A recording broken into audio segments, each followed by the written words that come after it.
Hi guys, welcome to our channel. ప్రస్తుతం మనతో పాటు దాము బాలాజీ గారు సీనియర్ జర్నలిస్ట్, వారితో ఒకసారి మాట్లాడదాం. సార్ నమస్కారం. సార్ నమస్తే. సార్ కొడాలి నాని బీజేపీలో జాయిన్ అవ్వబోతున్నారు అంటూ ఒక వార్త వైరల్ అవుతుంది సార్. అంటే మామూలుగా ఇతని గురించి ఎప్పటి నుంచో కూడా ఎన్నో రూమర్స్, అరెస్ట్ అవుతున్నారని వార్తలు, ఈ విధంగా జంప్ అవుతున్నారని వార్తలు వస్తూనే ఉన్నాయి. మరి ఇప్పుడు బీజేపీలోకి నిజంగా జంప్ అవ్వబోతున్నారా, అరెస్ట్ భయంతోనే అవ్వబోతున్నారంటూ కూడా కామెంట్స్ అయితే వినిపిస్తున్నాయి. మరి దీనికి సంబంధించి ఎటువంటి ఇన్ఫర్మేషన్ ఉంది సార్? వార్త అయితే వచ్చింది, బీజేపీలో కొడాలి నాని జరబోతున్నాని. మామూలుగా మనకి ఈ ప్రభుత్వం, కూటమి ప్రభుత్వం డే 1 నుంచి కూడా రివెంజ్ మోడ్లో ఉండడం అనేది చూస్తున్నాము. అదేం ఆశ్చర్యం కూడా కాదు, ఎందుకంటే వాళ్ళు ప్రతిపక్షంలో ఉన్నప్పుడే అనౌన్స్ చేశారు. రెడ్ బుక్ ఓపెన్గా లోకేష్ జనాల్లోనే తీసుకెళ్ళాడు, రెడ్ బుక్ పెడుతున్నాం అని ఓపెన్గా ఆయన యోగాలంలోనే ప్రకటించాడు. సో దానికి సందర్భం అనుగుణంగానే మేము అందరి పేర్లు రాసుకుంటున్నాం, ఎవరెవరి మీద కక్ష తీర్చుకుంటాం అని కూడా చెప్పారు. ఓపెన్గానే కొడాలి నాని కడ్రాయిడ్తో నేను తీసుకెళ్తాను ఇవన్నీ లోకేష్ చెప్పాడు. పవన్ కళ్యాణ్ కూడా ప్రతిసారి వాడిని మెడ పిసికి, గొంతు పిసికి, నొక్కి, తోలు తీసి ఇలాగే మాట్లాడేవాడు ఆయన కూడా భాష. సో చాలా చోట్ల లోకల్ వాళ్ళు కూడా మనం చూసాము, కర్నూలు అనుకుంటా అఖిలప్రియ వాళ్ళ ఇంట్లో కొడకల్లారా మేము వస్తే ఏమవుతుందని లోకేష్ ముందే అతను వార్నింగ్లు ఇస్తున్నాడు. కాబట్టి వాళ్ళు ముందే చెప్పే వచ్చారు, దానికి తగినట్టు మాటకు కట్టుబడి, మిగతా సూపర్ 6లో ఉన్నారో లేదో కానీ మాటకు కట్టుబడి, దీనిలో మాత్రం 100% మాటకు కట్టుబడి మా ప్రభుత్వం వచ్చినాక ఎవడోడి అంతు చూస్తామో అది చూస్తున్నారు. కాకపోతే ఇక్కడ ప్రధానంగా ఏంటంటే, అసలు ఈ రివెంజ్ పాలిటిక్స్ ఎందుకు చేస్తారంటే వాళ్ళు ఏమీ బుర్ర లేకుండా కాదు.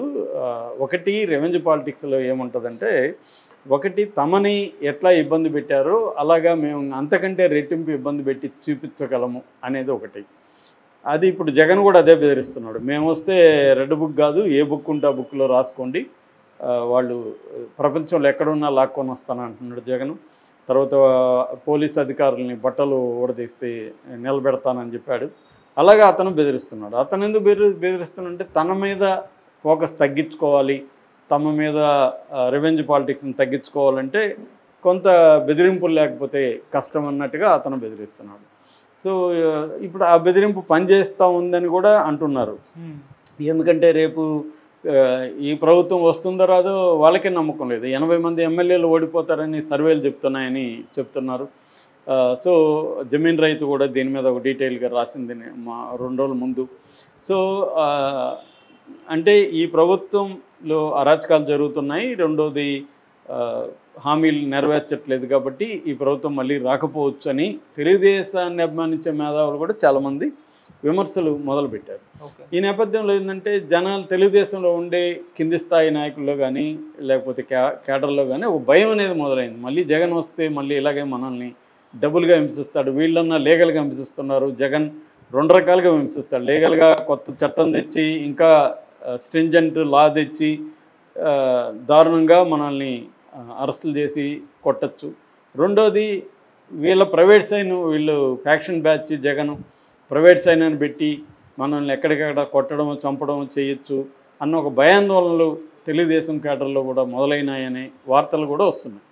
ఈ నేపథ్యంలో ఇప్పుడు వీళ్ళ పరిస్థితి ఏంటి, తెలుగుదేశం పరిస్థితి, ఒకసారి ప్రకటించేసినాక మేము ప్రతీకారం తీర్చుకుంటామని కేడర్ నుంచి కానీ, నాయకుల నుంచి కానీ, అభిమానుల నుంచి కానీ, మేధావుల నుంచి కానీ వీళ్ళ మీద ప్రెజర్ పెరిగింది. ఇంకా ఎందుకు మీరు తీసుకోలేదు, ఇంకా ఎందుకు కొడాలి నాని బయట ఉన్నాడు, ఇంకా ఎందుకు ఇంకొకరు బయట ఉన్నారు, ఇంకా ఎందుకు జగన్ అరెస్ట్ చేయలేదు అన్న ఒక ప్రెజర్ పెరిగింది వీళ్ళ మీద. అందువల్ల వీళ్ళు వేరే కారణాలతో అరెస్ట్ చేయకూడదు అనుకున్నా చేయకపోతే ప్రెజర్ పెరుగుతుంది. అందుకనన్నా కొంతమందిని చేయాలన్న పరిస్థితి ఏర్పడింది. పోసాని కృష్ణమురళిని చేయడానికి పెద్ద లాజిక్ ఏం లేదు. అతను ఎప్పుడో చేతులు ఎత్తేసాడు, వెళ్ళిపోయాడు. నాకు రాజకీయాలు వద్దు, నమస్తే, నేను ఏదన్నా చెప్పుంటే సారీ అని చెప్పాడు, వెళ్ళిపోయాడు. అయినా అతను ఎందుకు పట్టుకొచ్చారు, అప్పుడేదో ఒక డైవర్షను, ఒక క్యాడర్ని సాటిస్ఫై చేయడానికి. అట్లాగే వంశీ కూడా. సో ఇప్పుడు కొడాలి నాని ఉన్నాడు. వీళ్ళ మెయిన్ టార్గెట్ వీళ్ళిద్దరు, కొడాలి నాని అండ్ వల్లభనేని వంశీ. ఎందుకంటే ఇటు భువనేశ్వర్ గారి గురించి, లోకేష్ పుట్టుక గురించి వాళ్ళు పరమ చెత్త మాట్లాడిన బ్యాచ్ల్లో వాళ్ళిద్దరూ ఉంటారు ఫస్ట్. రెండోది వ్యక్తిగతంగా చంద్రబాబుని గురించి, లోకేష్ గురించి, పవన్ కళ్యాణ్ గురించి, బాలకృష్ణ గురించి, వీళ్ళందరి గురించి అతి దారుణంగా మామూలు మనుషులు మాట్లాడని ఒక భాష మాట్లాడే వ్యక్తి కొడాలి నాని. సో దీంతో అతన్ని ఎందుకు ఇంకా అరెస్ట్ చేయలేదు, ఏమన్నా జరిగాయా, అని. ఎందుకంటే చాలా చూస్తున్నా ఇప్పుడు మన పవన్ కళ్యాణ్ కాకినాడ వెళ్ళి షీట్ ద షిప్ అని పెద్ద డ్రామా చేసి వచ్చాడు. ఆడేమైంది? ద్వారంపూడి చంద్రశేఖర్ రెడ్డి మీద ఎందుకు ఇప్పటివరకు అరెస్టులు చేయలేదు అంటే ఒక పుకారు అనిపిస్తుంది. ఆయన ఢిల్లీలో ఇక్కడ మేనేజ్ చేసుకున్నాడు, ఎక్కడెక్కడ ఏమేమి ఇవ్వాలో ఎవరికి ఇవ్వాలి ఇచ్చి మేనేజ్ చేసుకున్నాడు. వార్త అయితే వస్తుంది, అది నిజమో కాదో తెలియదు, కానీ అది నిజమేమో అనిపించేట్టుగా ఉంది. ఎందుకంటే ఆయన మీద ఏమి ముందుకు వెళ్ళలేదు కేసు. మరి బియ్యపు రెడ్డి అని అదని ఇదని అతన్ని వీధుల్లో నడిపిస్తానని ఇవన్నీ ప్రకటించిన పవన్ కళ్యాణ్ ఎందుకు సైలెంట్ అయిపోయాడు అన్నది కేడర్లో కూడా ప్రశ్న. సో కొంతమంది మీద వీళ్ళు సైలెంట్ అయిపోయారంటే వాళ్ళు ఏదో మేనేజ్ చేసుకున్నారు, పెద్దిరెడ్డితో కూడా అయిపోయిందంట, ఇట్లా టాక్ అయితే వినిపిస్తుంది. ఎందుకంటే 1 year అయినా కూడా వాళ్ళ మీద కేసులు ముందుకు వెళ్ళట్లేదు, ఊరికే ఏదో కోర్టులో హడావిడి చేస్తున్నారు తప్ప సీరియస్గా వెళ్ళట్లేదు అన్న ఒక ఇది కనిపిస్తుంది. సో ఈ నేపథ్యంలో ఇప్పుడు ఓవరాల్గా ఇది రివెంజ్ అయితే, రెండవది ఏంటంటే పొలిటికల్ పార్టీలు ఎలా ఉన్నాయంటే ఇవాళ తమ ప్రత్యర్థుల్ని రాజకీయంగా చంపేసి తాము నిలబడాలి లేదా తాము అధికారంలోకి రావాలనేది ఇవాళ టార్గెట్గా అయిపోయింది. అది బీజేపీ దగ్గర నుంచి అన్ని పార్టీలు చేసేది. ఉంటే జైల్లో ఉండు, లేదు నా పార్టీలో చేరు, ఈ 2 ఆప్షన్లు అనేది ఇస్తున్నారు. మోడీ ఏంటంటే నేను నాతో పెట్టుకుంటే మోడీతో పెట్టుకుంటే ఈడీ వస్తుంది, జైలుకి వెళ్తావు, లేదు మా పార్టీలో వస్తే నువ్వు వాషింగ్ మిషన్లో క్లీన్ అయ్యి బయటకు వస్తావు అన్న ఒక ఆప్షన్లే 2 ఉన్నాయి ఆప్షన్. ఈ 2 ఆప్షన్లు ఉన్నప్పుడు ప్రతిపక్షంలో ఉన్న వాళ్ళు ఏం చేస్తారు? 3 ఆప్షన్ ఎత్తుక్కుంటారు. ఆ 3 ఆప్షన్ ఏంది? కొంతమందికి వీళ్ళ పార్టీలో జాయిన్ అవ్వడానికి డోర్ క్లోజ్ చేసి ఉంటారు శాశ్వతంగా. అంటే ఇప్పుడు వల్లభనేని వంశీని వీళ్ళు చేర్చుకోలేరు, తెలుగుదేశం చేర్చుకోలేదు, జనసేన చేర్చుకోలేదు, ఇటు కొడాలి నానిని చేర్చుకోలేదు. కొడాలి నాని మీద కూడా సీరియస్గా ఉన్నారు, లుకౌట్ నోటీసులు జారీ చేశారు. దీని నుంచి తప్పించుకోవడానికి కొడాలి నాని తనకు ఆల్రెడీ హెల్త్ ఇష్యూ కూడా ఉంది కాబట్టి దాన్ని ఆయన అడ్డుపెట్టుకొని కొద్ది రోజులు కాపాడుకోగలిగాడు. కానీ ఇప్పుడు ఆయన మొన్న కోర్టు వాయిదాకి వెళ్లాల్సి వచ్చింది ఒక కేసులో, అక్కడికి వెళ్ళాడు కాబట్టి ఆయన్ని అరెస్ట్ చేసే అవకాశం ఉంది. ఆయన మీద ఆల్రెడీ 6 డజన్ పైన కేసులు ఉన్నాయి, నేను ఒక వీడియోలో ఒకటి చెప్పాను. ఇప్పుడు ఆయన అరెస్ట్ చేశారు కాబట్టి ఆయన ఏం చేస్తున్నాడు? చాలామంది ఏం చేస్తున్నారు వైసీపీలో ఉండేవాళ్ళు, 1 డబ్బులు ఇచ్చి మేనేజ్ చేసుకోవడం, 2 వీళ్ళతోనే వీళ్ళ పార్టీలలో జనసేనలోనో బీజేపీలోనో దేంట్లోనో ఒక దాంట్లో చేరిపోవడం, 3 అసలు రాజకీయాల నుంచి కంప్లీట్గా బయటకు వెళ్ళిపోవడం, మన ఆయన ఎవరు విజయసాయి రెడ్డి లాగా ఇండైరెక్ట్గా వాళ్ళకి హెల్ప్ చేయడం, ఇలాంటివి రకరకాల పద్ధతులు ఎంచుకుంటూ ఉన్నారు. సో కొడాలి నానికి తెలుగుదేశం డోర్ క్లోజ్ కాబట్టి ఆయనకున్న ఆప్షన్ ఏంటి? బీజేపీలో చేరాలి. బీజేపీ వాళ్ళు కూడా ఈ కూటమి ఏర్పడినప్పటి నుంచి బీజేపీ పార్టీ స్తబ్దంగా ఉంది, వాళ్ళ పొలిటికల్ యాక్టివిటీలు పెద్దగా లేవు, అసలు బీజేపీ ఉనికిలో ఉందా అన్న డౌట్లు వస్తున్నాయి కాబట్టి స్తబ్దంగా ఉంది.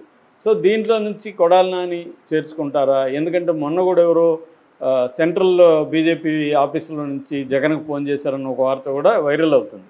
అంటే బీజేపీ జగన్కి ప్రోగానే ఉంది, ఇప్పటికి కూడా అండగానే ఉంది, అందుకని ఆయన మీద పెట్టిన అక్రమాస్తుల కేసులు ముందుకెళ్ళట్లేదు.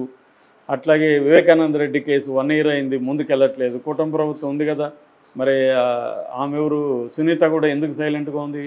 షర్మిల ఎందుకు సైలెంట్ అయిపోయింది? వీళ్ళ మీద ప్రెజర్ తేవాలి కదా, మీ ప్రభుత్వం ఉంది అరెస్ట్ చేయండి అని చెప్పాలి కదా, అదేం జరగట్లేదు. అంటే జగన్కి బీజేపీ పైదే అండదండలు ఉన్నాయనేదే చెప్తున్నారు. అందుకనే వీళ్ళు కొంతమంది అక్కడికి వెళ్ళి మేనేజ్ చేసుకుంటున్నారు. నేను ఇందాక చెప్పిన ద్వారంపూడి చంద్రశేఖర్ రెడ్డి లాంటి వాళ్ళు, రోజా లాంటి వాళ్ళు, పెద్దిరెడ్డి లాంటి వాళ్ళు అనేదే వార్త వినిపిస్తుంది.